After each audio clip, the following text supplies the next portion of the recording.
Ini adalah bagian kedua dari pembicaraan saya dengan Rifa. Di dalam pembicaraan ini kami berbicara tentang Mesias, tentang serba-serbi mengenai ketuhanan Yesus, dan rekan-rekan bisa mengambil, semoga rekan-rekan atau teman-teman seiman bisa mengambil pengertian, bisa mengambil ilmu atau bisa mengambil pengertian lah dari percakapan kami ini, dan semoga percakapan ini memberikan kekuatan iman bagi tubuh melalui kesempatan kali ini adalah pembicaraan yang kedua dengan Ibu Rifa, atau bagian yang kedua, di mana saya telah menjanjikan bahwa di bagian kedua ini kami berbicara tentang Mesias, kami berbicara tentang Anak Allah, kami berbicara tentang hal-hal yang ada sangkut pautnya dengan ketuhanan Yesus. Semoga ini menjadikan berkat untuk pengetahuan kita masing-masing dan pengertian kita dalam pengenalan kita akan Yesus Kristus. Terima kasih, Tuhan Yesus berkati. Siapa yang datang kepadaku dan mempercayai kata-kataku itu bukan berarti menyembah dia kan, Bu Uti, bukan berarti menyembah Yesus kan, artinya mempercayai Yesus. Ya benar, Bani Israel wajib mempercayai Yesus karena Yesus diturunkan untuk Bani Israel. Kalau ada orang yang bukan Bani Israel tapi tetap mempercayai Yesus dan bertobat dan menjadi pengikut Yesus, ya tetap selamat. Tapi ingat Bu Uti, Yesus itu bukan untuk seluruh alam karena sudah ada nabi penutup, itu kata Yesus sendiri. Masih banyak yang ingin kusampaikan kepadamu, tetapi nanti akan ada roh kebenaran. Bu Uti mau nolak itu adalah nubuatan Nabi Muhammad, ya terserah, whatever. Bu Uti, aku lagi di pesta loh, dengar nggak sih suara organ-organ itu, kedengeran nggak sih? Tolong deh, aku mau pesta dulu. Kemarin mandi diganggu, setrika diganggu, fitness diganggu, ini aku lagi ada pesta Bu Uti, pesta Bu Uti, lagi ada di pesta. Itu Musa bertemu dengan manusia apa bertemu dengan malaikat? Jangan ngarang, bertemu dengan manusia apa bertemu dengan malaikat? Ada nggak ayatnya dikatakan bahwa yang ditemui oleh Musa itu namanya Yesus? Coba ada ayatnya dulu, jangan ngarang Bu Uti. Ya ampun, saya udah pulang loh ini dari acara nikahan ini. Aduh, yang ditemui Musa itu Yesus. Apaan, Yesus baru dilahirkan kok. Yesus dilahirkan di zaman Herodes dan ngaku-ngaku Elohim adalah Yesus, sementara sifat-sifat Elohim gak diterima. Aduh, parah. Yang bilang Musa bertemu dengan Yesus siapa? Kamu gak dengerin VN orang kok kamu malah nyangka begitu? Yang bilang Musa bertemu Yesus siapa? Mana ayatnya, mana dalilnya saya mengatakan Musa pernah bertemu dengan Yesus? Kamu nih gimana sih? Yesus kan belum ada waktu itu. Yang saya bilang itu Musa menubuatkan tentang Yesus, Allah yang menampakkan diri tanpa membuat bangsa itu mati. Allah atau Elohim yang menampakkan diri dalam wujud seorang nabi, dan Yesuslah yang menggenapinya. Yesus mengatakan Musa menulis tentang aku. Jadi Yesus itu konteks yang disebut oleh Musa adalah bahwa Allah yang menampakkan diri tapi tidak membuat bangsa itu mati. Itu loh. Yang bilang Musa bertemu Yesus siapa? Aduh, makanya perhatiin dong, aku punya VN, Bu. Agama nih, cerita masalah agama ya udah melenceng kemana-mana nih ya. Pertama, saya kasih tahu ya, Nasrani itu artinya adalah orang-orang yang mengikuti Yesus dari Nazaret. Yahudi itu Bani Yakub, Bani Yehuda, itu bukan nama agama, itu nama keturunan. Nah, sementara Nazaret itu orang-orang yang mengikuti Yesus, itulah yang disebut dengan Nasrani. Islam itu tahu artinya apa? Muslimun artinya adalah orang-orang yang berserah diri. Si Ibrahim itu adalah orang-orang yang berserah diri kepada Tuhan. Yesus adalah orang yang berserah diri kepada Tuhan. Artinya di dalam bahasa Arab, orang yang berserah diri kepada Tuhan adalah muslimun. Mukminun artinya orang yang beriman, percaya kepada Tuhan. Yesus bersujud kepada Tuhan. Itu kalau tidak disebut dengan menyembah, artinya apa? Yesus main-main, Yesus iseng. Astagfirullah. Ya sudahlah ya, Anda mau Kristen ya terserah Anda. Tapi tetap saja Al-Quran adalah kitab yang benar, kalimat Allah yang tidak ada kontradiksi di dalamnya. Oke? Sampai kapanpun tidak ada kontradiksi di dalamnya. Berbeda dengan kitab Anda. Oke? Saya udah pulang dari hajatan.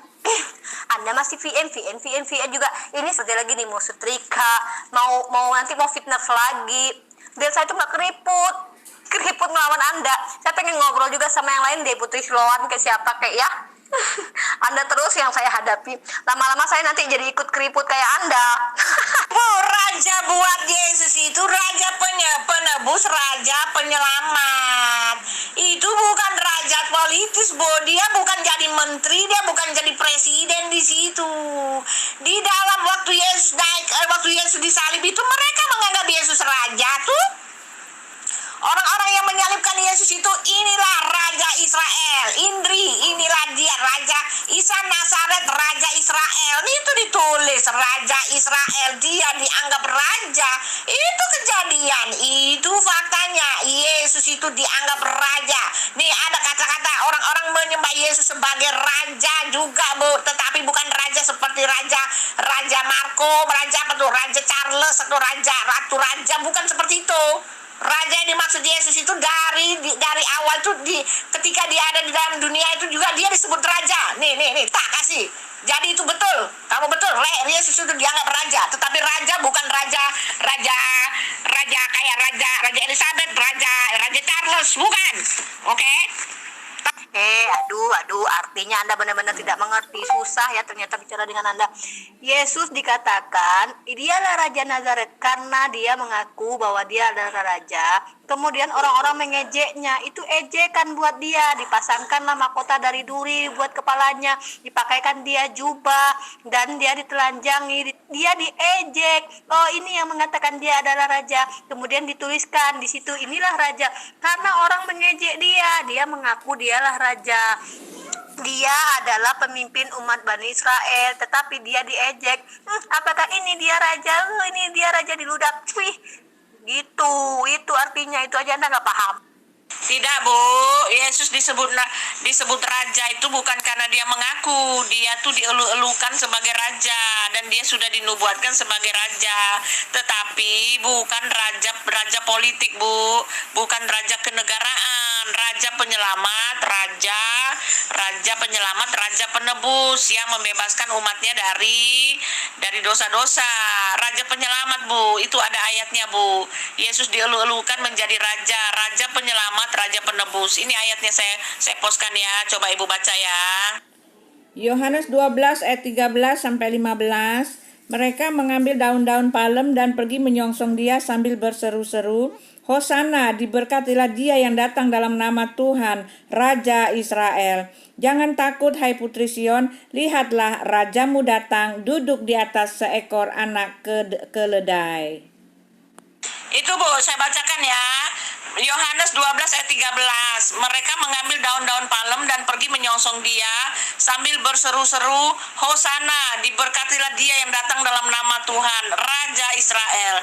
Jangan takut, hai putri Sion, lihatlah rajamu datang, duduk di atas seekor anak keledai. Yohanes 12, 13 sampai 15 ini tentang kedatangan raja. Saya meyakini, Bu Uti, saya sependapat dengan ayat ini bahwa Yesus itu adalah raja. Dia dinubuatkan memang untuk menjadi pemimpin bagi Bani Israel. Karena setiap nabi itu adalah pemimpin umat, adalah raja umat. Nabi Sulaiman, kami meyakini Sulaiman itu adalah sebagai nabi, dia adalah raja. Raja Daud, kami meyakini beliau adalah nabi. Ibrahim, kami meyakini beliau adalah nabi, beliau juga raja.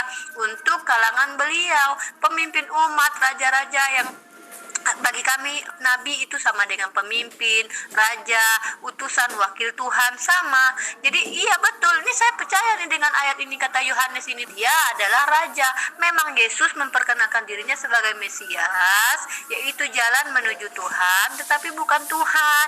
Dia hanya jalan, bukan tujuan. Dan Yesus juga memperkenalkan dirinya adalah sebagai raja, karena memang orang Bani Israel menunggu raja, kedatangan pemimpin, kedatangan Al-Masih, anak yang datang dari Allah. Tapi orang Bani Israel tidak menunggu Tuhan turun menjadi manusia. Bu Uti boleh tanya kepada orang Yahudi atau orang Israel, mereka tidak mengimani bahwa Tuhan itu akan turun menjadi manusia. Mereka menyembah Tuhan yang tidak bisa dilihat. Mereka memuliakan nama Tuhan sehingga mereka tidak berani menyebut nama Tuhan, hingga mereka sebut dengan Hashem, mereka sebut dengan Hashem, karena begitu suci nama Tuhan itu. Mereka tidak akan menghinakan Tuhan itu menjadi manusia. manusia. Hanya kalianlah orang Kristen yang mengakui Tuhan itu berubah menjadi manusia. Padahal di imamat dikatakan bagi penghujat Tuhan adalah hukum mati. Dengan mengatakan Tuhan itu mati, dengan mengatakan Tuhan itu memang boleh dihinakan, dikutuk di tiang salib, apakah itu bukan bentuk penghujatan terhadap Tuhan? Dengan mengatakan bahwa Tuhan tidak mampu menghilangkan kutuk tanpa harus bunuh diri, apakah itu tidak menghujat Tuhan? Tanya kepada hati nurani Anda. Dengan mengatakan Tuhan itu harus menjadi manusia untuk mengampuni dosa umatnya, apakah itu tidak bentuk penghujatan Tuhan? Dengan mengatakan Tuhan yang Maha Suci itu harus keluar dari, mohon maaf, rahim seorang wanita, apakah itu bukan bentuk penghujatan Tuhan? Dengan mengatakan bahwa Yesus adalah Tuhan dan Tuhan memiliki anak, apakah itu bukan bentuk penghujatan Tuhan? Jawab pakai hati nurani Anda. Maaf Ibu, Ibu mengatakan orang Yahudi tidak menunggu Tuhan yang menjadi manusia. Maaf Ibu salah banget. Orang Yahudi itu menunggu kedatangan Mesias yang artinya Kristus. Lalu ketika Yesus mengaku bahwa dia adalah Kristus itu, bahwa dia adalah Mesias itu, mereka memandang rendah Yesus. Mereka bilang Yesus itu nggak layak. Karena apa? Karena Yesus itu mereka lihat hanya berasal dari anak tukang kayu, orang miskin. Sedangkan harapan mereka itu, Mesias Raja Penyelamat itu akan datang dalam kejayaan, kemuliaan. Itulah sebabnya mereka menghukum Yesus. Mereka mengatakan bahwa Yesus sudah menghujat Allah. Ketika Yesus mengatakan bahwa dia itu adalah Mesias, dia itu adalah anak Allah, Ibu salah sekali, Bu. Salah sekali, Bu. Nih ya, yang dimaksud anak Allah itu, Bu, artinya sama dengan Allah. Ini perkataan dari orang Yahudi sendiri nih ya. Yohanes 5 ayat 18. Oleh sebab itu orang-orang Yahudi lebih lagi berusaha untuk membunuhnya, bukan saja karena dia bukan saja karena dia meniadakan hari Sabat, tetapi juga karena dia mengatakan Allah adalah Bapanya sendiri, dan dengan demikian menyamakan dirinya dengan Allah. Yesus menyebut Allah itu Bapanya sendiri, jadi itu artinya dia anaknya. Dengan menyebut dirinya anaknya itu artinya Yesus menyamakan dirinya dengan Allah. Oke. Nah, Yesus mau dilempari batu nih. Yesus mau dilempari batu nih, baca nih Yohanes 10. Yesus dilempari batu karena ngapa? Karena dianggap menyamakan dirinya dengan Allah, Bu. Nih ya, tak baca nih ya. Aku telah mengakuinya. Nih ya, ketika tuh Yesus ditanya nih ya. Orang-orang Yahudi mengelilingi dia. Ya, maka orang-orang Yahudi mengelilingi dia dan berkata kepadanya, "Berapa lama lagi engkau membiarkan kami hidup dalam kebimbangan? Jikalau engkau Mesias, katakanlah terus terang kepada kami." Nah, gitu kan? Yesus menjawab, "Aku telah mengatakannya." Nah, itu. Jadi jangan dikira orang Yahudi itu enggak mengharapkan kedatangan Mesias. Enggak, mereka mengharapkan kedatangan Mesias, Ibu. Dan artinya Mesias itu anak Allah, Ibu. Dan anak Allah itu artinya apa? Menyamakan dengan Allah. Nah, ini dia ya. Jawab orang waktu itu Yesus mau dilempari dengan batu ya. Nih Yesus berkata begini nih ya. "Banyak pekerjaan baik yang berasal dari Bapakku yang kuperlihatkan kepadamu. Pekerjaan mana diantaranya yang menyebabkan kamu mau melempari aku?" Nah, jawab orang Yahudi itu, "Bukan karena suatu pekerjaan baik maka kami mau melempari engkau, melainkan karena engkau menghujat Allah, dan karena engkau sekalipun hanya seorang manusia saja menyamakan dirinya dengan Allah." Nah, itu dia. Yesus dianggap menyamakan dirinya dengan Allah. Kata Yesus kepada mereka, "Tidakkah ada tertulis dalam kitab Taurat kamu, aku telah berfirman, kamu adalah Allah? Jikalau mereka kepada siapa firman itu disampaikan disebut Allah, sedang kitab suci tidak dapat dibatalkan, masihkah kamu berkata kepada dia yang dikuduskan oleh Bapa dan yang diutusnya ke dalam dunia, engkau menghujat Allah karena aku telah berkata aku anak Allah." Nah, itu, Bu. Ibu tidak sesuai dengan konteks firman Tuhan. Oke, anak Allah buat orang Yahudi itu adalah Mesias Mesias itu artinya anak Allah. Nah ini Bu lihat Bu. Di Mahkamah Agama tuh ya, Yesus di Mahkamah Agama, Yesus itu dihadapkan ke Mahkamah Agama dan dijatuhkan hukuman mati ketika pada saat Yesus mengatakan engkau telah mengatakannya, oke? Yesus didakwa nih oleh orang Yahudi ya. Lalu imam besar itu berdiri dan berkata kepadanya, tidakkah engkau memberi jawab atas tuduhan-tuduhan saksi-saksi ini terhadap engkau? Tetapi Yesus tetap diam. Lalu kata imam besar itu kepadanya, demi anak Allah yang hidup, demi Allah yang hidup, katakanlah kepada kami, apakah engkau Mesias, anak Allah atau tidak, gitu kan? Jadi Mesias itu artinya anak Allah Bu, bukan artinya yang diurapi lagi Bu, tidak. Oke, jawab Yesus, engkau telah mengatakannya.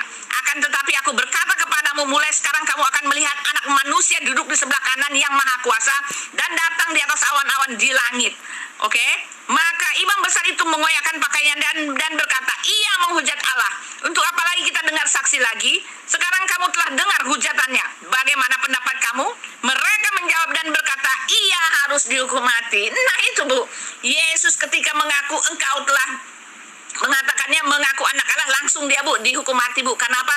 Mengaku anak Allah, mengaku Mesias. Karena kata Mesias itu bukan hanya artinya diurapi Bu. Yang diurapi itu udah ada pada masanya Bu, udah tak bilangin berkali-kali. Yang diurapi itu pada masa tanah. Tetapi yang Mesias bagi orang Yahudi yang sekarang itu artinya anak Allah. Anak Allah itu artinya sama dengan Allah. Anak Allah itu artinya jelmaan Allah Bu. Itu yang mereka tunggu-tunggu sampai sekarang. Oke, nih jelas mereka sedang menunggu-nunggu sampai sekarang, masih menunggu-nunggu kedatangan Mesias itu. Nih Ibu baca nih ya. Satu lagi yang harus Ibu tahu, buka mata Ibu lebar-lebar. Mereka masih sedang menunggu-nunggu kedatangan Mesias itu. Mesias yang artinya Kristus. Mesias yang artinya Kristus, yang artinya Tuhan, yang artinya anak Allah itu loh Bu. Allah yang menjelma itu yang mereka tahu.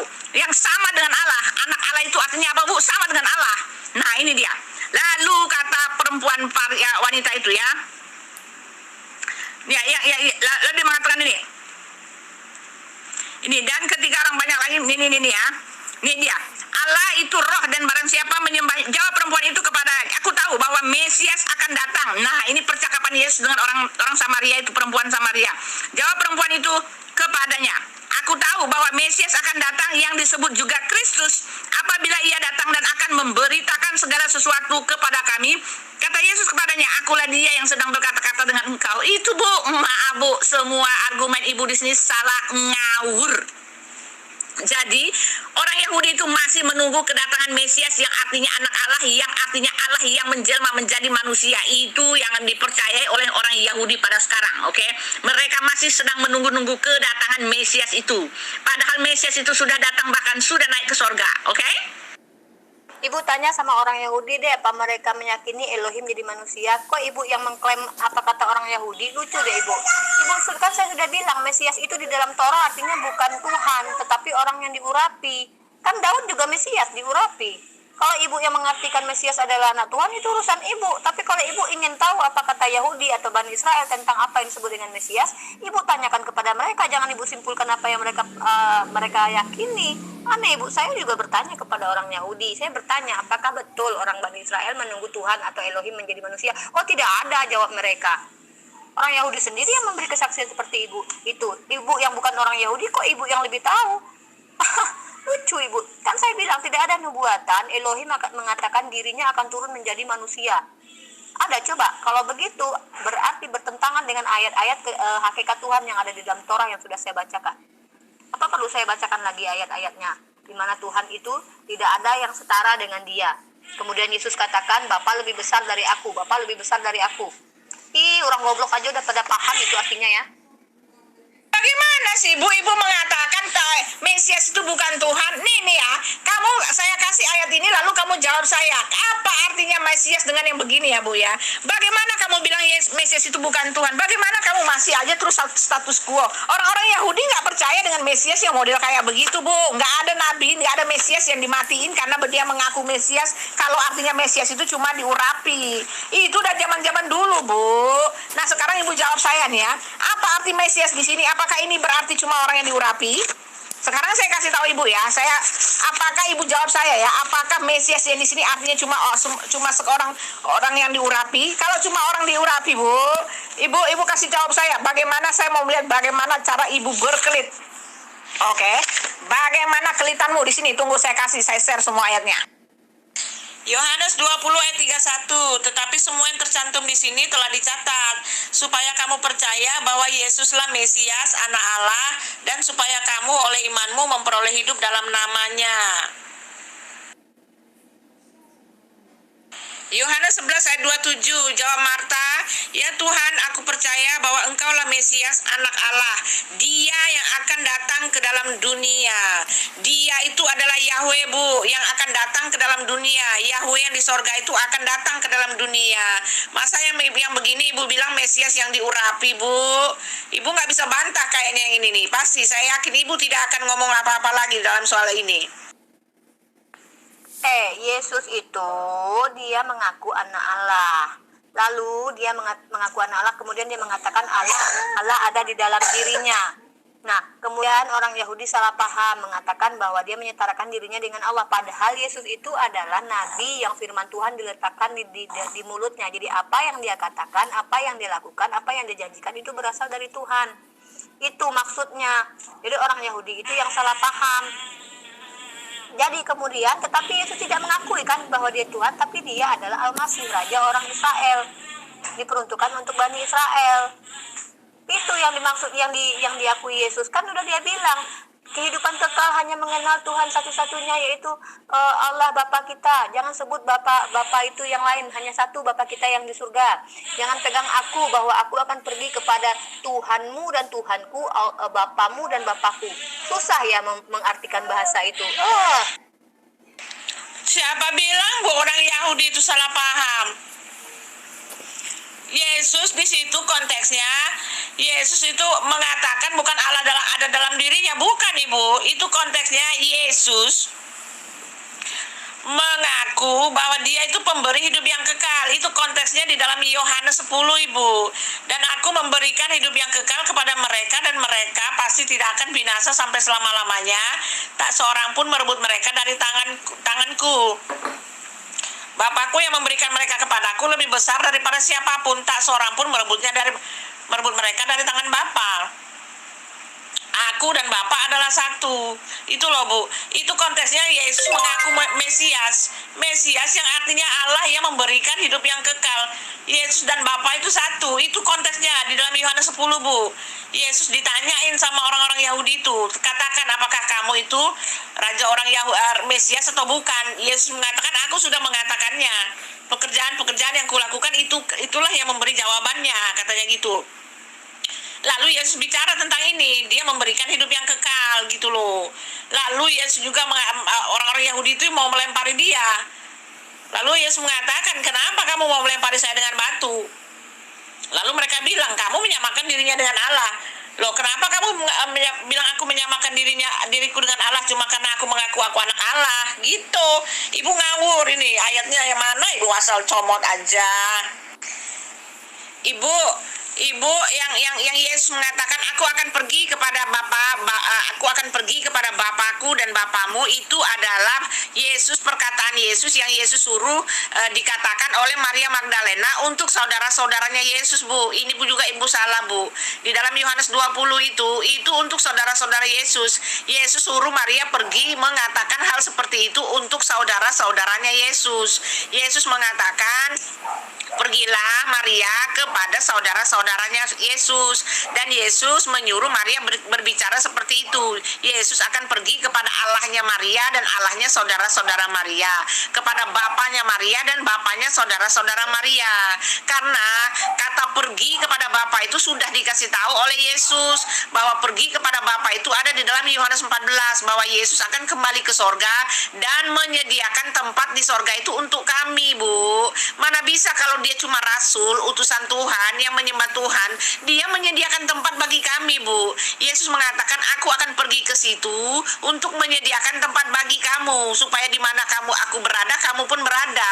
Nggak bisa bu, nggak bisa. Itu artinya kalau Kalau Yesus itu cuma rasul, mana bisa begitu, Bu? Yesus bilang pergi kepada Bapa itu artinya dia akan kembali ke sorga dan menyediakan tempat bagi kami supaya di tempat di mana dia berada, di sorganya itu, di mana sorganya itu dia akan menyediakan tempat buat kami. Mana bisa Ibu bilang Yesus menyuruh Maria Magdalena mengatakan bahwa Yesus akan pergi kepada Allahnya Yesus. Enggak bisa. Yesus kalau punya Allah, kalau dia cuma rasul, sorga itu bukan milik dia, Bu. Dia nggak berhak memberikan kapling buat kami. Itu loh, Bu. Itu loh, Bu. Nah, itu artinya Ibu mentafsir. Ketika Yesus mengatakan Bapa di dalam aku, Ibu bilang dia adalah satu dengan Bapa. Ketika dia bilang muridnya dengan dia menjadi satu, Ibu bilang, oh itu satu dalam spirit. Ya terserah deh tafsiran Ibu, kok saya nggak ngurusin kok keimanan Ibu. Cuman saya, orang-orang bodoh pun bisa memahami apa yang ada di dalam kitab Ibu itu. Sebodoh-bodohnya orang akan paham. Yang dikatakan Yohanes 17 ayat 3 adalah kehidupan kekal hanya mengenal Bapa satu-satunya Tuhan. Dimana juga dikatakan Tuhan itu hanya satu.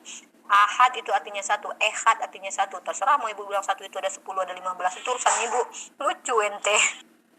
Yohanes 17 ayat 3 ini pun Ibu salah, Bu. Apa hubungannya dengan ehad, Bu? Yohanes 17 ayat 3 ini adalah tulisan Rasul Yohanes, dan Rasul Yohanes yang mengatakan bahwa utusan itu adalah pengutusnya. Yesus itu yang utusan itu, dia itu adalah Allah atau firman yang telah menjadi manusia, Bu. Dan Yohanes menulis di dalam Yohanes 17 ayat 3 itu, inilah hidup yang kekal itu, bahwa mereka mengenal Engkau satu-satunya Allah yang benar, dan mengenal Yesus Kristus yang telah Engkau utus, gitu loh, Bu. Itu maksudnya adalah doa Yesus untuk murid-muridnya. Untuk murid-muridnya itu, kalau mereka mau hidup yang kekal, mereka harus mengenal Elohim, satu-satunya Allah yang benar. Itu Allah yang benar, Bu, bukan satu-satunya Tuhan, tetapi satu-satunya yang benar. Mereka harus mengenal Elohim dan mengenal utusan Elohim. Jadi mereka harus kenal dua, Bu. Mengenal Yahweh dan mengenal Yesus, gitu loh. Mengenal Elohim dan mengenal Yesus, itu baru bisa hidup yang kekal. Kenapa, Bu? Karena di hidup yang kekal itu diberikan oleh Yesus yang utusan itu, Bu. Di ayat yang kedua itu, di situ ditulis bahwa Yesus itu pemberi hidup yang kekal. Yesus yang utusan itu pemberi hidup yang kekal. Yesus menerima kuasa dari Elohim untuk memberikan hidup yang kekal. Tapi buntutnya memang Yesus pemberi hidup yang kekal. Oleh sebab itu, Bu, di dalam ayat 3, pemberi hidup yang kekal itu adalah Elohim dan Yesus. Karena di ayat 2, dua-duanya pemberi hidup yang kekal, Ibu. Lalu di ayat 1-nya, Yohanes 17 ayat 1 itu, Yesus yang utusan itu adalah anak Allah, Bu. Anak Allah yang Bapa permuliakanlah anakmu seperti anakmu mempermuliakan engkau. Itu dia, utusan itu adalah utusan dalam kapasitasnya sebagai anak Allah. Ketika dia datang menjadi manusia, Elohim menjadi manusia, dia disebut anak Allah, dia disebut utusan, Bu. Dan ayatnya yang kelima, Yohanes 17 ayat 5 itu jelas dikatakan bahwa utusan itu, Yesus yang utusan itu, dia memiliki kemuliaan dalam keberadaannya sebagai Allah sebelum dia datang sebagai utusan. Ini pun Ibu salah, Bu. Jadi semua dalil Ibu itu ngaco, ngawur, nggak bisa dipegang, Bu. Ngaco, Bu. Salah semua, Bu. Ibu nyasar, Bu. Bagaimana saya harus kasih tahu kalau Ibu tuh nyasar gitu loh, Bu? Ngawur. Buti. Terserah lah, nggak apa-apa. Itu gini, kalau menurut aku tuh, kita itu tidak akan pernah seiman, percaya sama aku, karena memang kita tuh dipilih berbeda. Bu Uti ditentukan Allah menjadi orang Kristen, aku ditentukan Allah menjadi orang Islam, dan itu sudah ketentuan Allah gitu. Kalau aku mah dari dulu nggak pernah tuh ya sama orang. Temanku banyak loh, Bu Uti, malah aku udah biasa berteman dengan bosku aja orang Kristen dulu. Waktu aku masih kerja di pelayaran dulu, kantorku itu ya, bosku tuh orang Kristen, orang Surabaya loh, Pak Agus namanya. Baik-baik aja kami, bahkan teman-temanku orang Kristen, nggak ada masalah kami. Ini gara-gara ini aja, ini gara-gara banyak konten-konten antara Kristen, Islam. Belum lagi karena politik kemarin itu, itu jadi kacau Indonesia. Malah aku miris loh. Jadi kacau, takutnya nanti malah terjadi hal-hal yang tak diinginkan. Yesus Yesus mengajarkan kasih. Kasihilah sesamamu seperti kamu mengasihi dirimu. Iya, Yesus adalah utusan Tuhan yang mengajarkan kasih. Benar, karena apa? Orang Yahudi dahulu kala itu hanya memandang nasab, artinya memandang keturunan mereka saja. Banyak kisah-kisah yang mengatakan orang Yahudi itu mereka karena merasa adalah umat pilihan, jadi menganggap suku-suku lain itu adalah suku-suku yang tidak layak gitu loh, suku-suku yang tidak baik. Dia datangkan Yesus agar menyatakan kepada mereka, kasihilah sesamamu, artinya tidak lihat siapa keturunannya, melainkan sesamamu manusia seperti kamu mengasihi dirimu. Itu adalah ajaran yang baik memang, tetapi apabila dikatakan Yesus mengatakan pasal pertama bukan itu, Tuhan Allah itu Tuhan Esa, Tuhan Allah Tuhan kita, Tuhan Allah Tuhan kita, gitu ya. Tuhan Allah kita, Tuhan itu Esa. Kita itu artinya bukan kamu. Artinya kita itu aku dan kamu. Dipertegas dengan kata-kata Yesus yang mengatakan, jangan pegang aku karena aku belum pergi kepada Bapakku dan Bapamu, Tuhanku dan Tuhanmu. Artinya dua ayat ini sudah sangat jelas mengatakan Yesus punya Tuhan. Yesus punya Tuhan, Bapamu dan Bapakku, Tuhanku dan Tuhanmu. Jadi gak usah berbelit-belit dengan bahasa yang sangat simpel dan mudah dipahami. Anda nyemplung sendiri memahami hal ini. Ini sangat mudah sekali. Anda aja yang ribet memahaminya karena Anda mentafsir ayat-ayat perumpamaan yang digunakan Yesus untuk orang lain yang sengaja memang disesatkan karena Yesus tak inginkan pertaubatannya. Itu kata Yesus sendiri. Karena Yesus mengatakan kerajaan surga, kata-kata yang benar tentang kerajaan surga kepada pengikutnya, orang-orang yang mempercayai Yesus sebagai Raja Al-Masih, anak yang datang dari Allah, begitu, dan mengikuti semua perintahnya seperti mengikuti semua yang dilakukannya, yaitu hukum-hukum Torah, kemudian tidak memakan apa yang tidak boleh dimakan, kemudian Yesus juga berpuasa. Begitulah kira-kira. Ayo kita tanya, siapakah sekarang yang melakukan apa-apa yang dilakukan Yesus? Andakah atau saya? Kemudian siapakah yang memuliakan nama Tuhan dengan tidak mengatakan Tuhan itu bisa mati karena dia memiliki kuasa? Lalu siapakah orang yang menghujat Tuhan? Andakah atau saya? Mari kita berkaca, ambil kaca, kita lihat siapakah yang mengatakan Tuhan mati padahal mengakui Tuhan berkuasa. Siapakah yang mengatakan Tuhan adalah manusia padahal meyakini di dalam Torah ada Tuhan menyatakan dia tidak setara dengan apapun. Kemudian siapakah yang menyatakan Tuhan itu tidak berdaya di dunia sementara dia meyakini Tuhan itu maha kuasa? Mari berkaca, cari kaca, mari tampilkan di kaca siapakah orang itu yang memanggil Yesus dengan panggilan Tuhan tapi tidak melakukan semua yang dilakukan Yesus atau perintah Bapa di surga. Mari berkaca. Yesus mengajarkan kasih karena Tuhan kami mengatakan Elohim itu kasih, oke? Lalu Yesus mengajarkan kasih. Dan ketika Yesus mengatakan Tuhan itu Allah kita, Tuhan itu Esa, itu bukan perkataan Yesus. Itu adalah perkataan Nabi Musa yang dibukukan beratus-ratus tahun sebelumnya dan dipelajari di bait suci dan dipelajari oleh ahli-ahli Taurat. Ketika ahli Taurat itu melihat Yesus, mereka mengajak Yesus untuk membahas ayat yang telah ditulis oleh Nabi Musa itu. Nabi Musa mengatakan Tuhan itu Allah kita, Tuhan itu Esa, itu berarti adalah Tuhan itu untuk Nabi Musa dan dan bangsa Israel. Lalu Nabi Musa mengatakan kasihilah Tuhan Allahmu seperti dirimu sendiri. Itu adalah hukum yang ditetapkan oleh Elohim kepada Nabi Musa untuk ditetapkan, untuk diterapkan untuk bangsa Israel. Oke? Lalu Nabi Musa mengatakan Tuhan itu Allah kita, Tuhan itu Esa. Jadi Elohim itu adalah Allahnya Musa dan Allahnya bangsa Israel. Lalu Yesus, ketika Yesus diperhadapkan dengan ayat ini, karena ayat itu sudah dibukukan, dipelajari di bait Allah, dan orang Farisi itu, orang ahli Taurat itu menanyakan ayat itu kepada Yesus. Lalu di dalam Markus 12 ayat 29 itu Yesus disuruh membaca ayat itu. Lalu dibacakanlah oleh Yesus. Ayat itu mengatakan Hukum yang terutama ialah, hai orang Israel, Tuhan Allah kita, Tuhan itu Esa. Itu adalah perkataan Musa yang sedang dibaca oleh Yesus karena dia sedang membahas hukum kasih yang sudah ditetapkan oleh Musa itu. Oke? Lalu Yesus mengatakan, kasihilah Tuhan Allahmu dengan segenap hatimu. Itu adalah hukum Musa. Oke? Tercatat di dalam Ulangan 6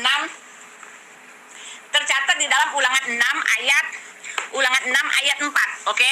Dan ketika Yesus diminta membaca ayat itu, Yesus tidak memberikan komen apa-apa mengenai Tuhan itu Allah kita. Karena jelas itu Yesus hanya membaca, oke?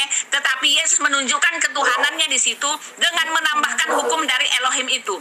Hukum kasihilah Tuhan Allahmu itu ditambahkan begitu saja oleh Yesus. Yesus mengatakan, dan hukum yang kedua adalah kasihilah sesamamu manusia seperti dirimu sendiri. Nah, gitu loh. Jadi itu istilahnya bahwa kamu itu memang betul, kamu itu cuma asal comot ayat dan tidak tahu konteksnya. Ketika kamu yang orang Islam itu membaca ayat, ya. Ketika kamu yang orang Muslim itu membaca ayat, membaca satu catatan mengatakan begini, Yesus adalah Tuhanku, Yesus adalah juru selamatku. Oke? Apakah itu berarti perkataan itu adalah menyatakan bahwa kamu mempunyai juru selamat? Oke? Padahal kamu orang Muslim, kamu hanya membaca ayat itu. Nah, itulah yang terjadi pada Yesus. Yesus itu Tuhan. Ketika dia membaca Tuhan itu Allah kita, Tuhan itu Esa, apakah itu berarti Yesus menyatakan itu? Oh, tidak. Karena Yesus hanya sedang mengutip ayat itu, hanya sedang membaca. Seorang ateis yang mengatakan, yang membaca ayat Tuhan itu Allah kita, Tuhan itu Esa, apakah itu mewakili orang ateis itu? Oh, tidak, tentu bukan. Ya kan? Karena jelas yang menyatakan atau memberi pernyataan bahwa Tuhan itu Allah kita, Tuhan itu Esa adalah Musa, oke? Musa yang memberikan pernyataan itu. Yesus tidak ada sangkut pautnya. Tetapi sebagai Tuhan, Yesus menambahkan ayatnya itu, menambahkan ketetapan Elohim itu, menjadi kasihilah sesamamu manusia seperti dirimu sendiri. Ya. Tuh, kasihilah manusia seperti dirimu sendiri. Nah, Bu Uti udah ngejalanin belum kayak gitu?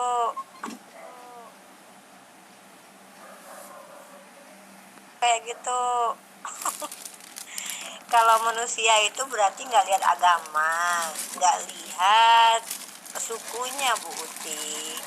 Jadi semua harus dikasihi, ya. Nah, Bu Uti kayak gitu nggak? Bu Uti ini sama orang Islam kayak gitu nggak? Makanya aku tanya, Bu Uti itu mengasihi nggak? Kalau mengasihi sesama manusia itu nggak ada rasa benci di hati kita. Kita nggak memiliki rasa benci karena kita pikir itu sudah ketentuan Tuhan, gitu loh. Perbedaan itu sudah menjadi ketentuan Tuhan, jadi bukan kitalah yang akan menjadikan orang itu seiman dengan kita, tapi Tuhan, gitu loh.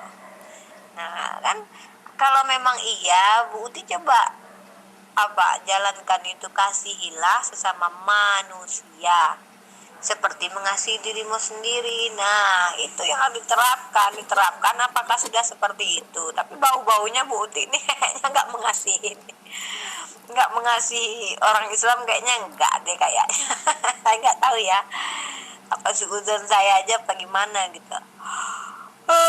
Yesus berkata, aku tidak meniadakan hukum Taurat tetapi menggenapinya. Oke? Yesus itulah penggenapan dari hukum Taurat. Oke? Yesus itu adalah penggenapan dari hukum Taurat. Apa-apa yang dinubuatkan, dituliskan dan diajarkan di hukum Taurat itu mengarah kepada Yesus, dan Yesus telah menggenapinya. Oke? Kamu tanya dulu, apa artinya menggenapi? Yesus tidak melakukan hukum Taurat, tapi dialah yang dia menggenapi. Yesus itu menggenapi hukum Taurat. Hukum Taurat tentang darah tebusan yang potong-potong hewan itu untuk minta pengampunan dosa, Yesus telah melakukannya. Yesuslah penggenapan itu, karena itu adalah nubuat. Hukum Taurat itu dibuat untuk menyatakan kepada dunia bahwa tidak satupun orang bisa melakukan hukum Taurat. Oke?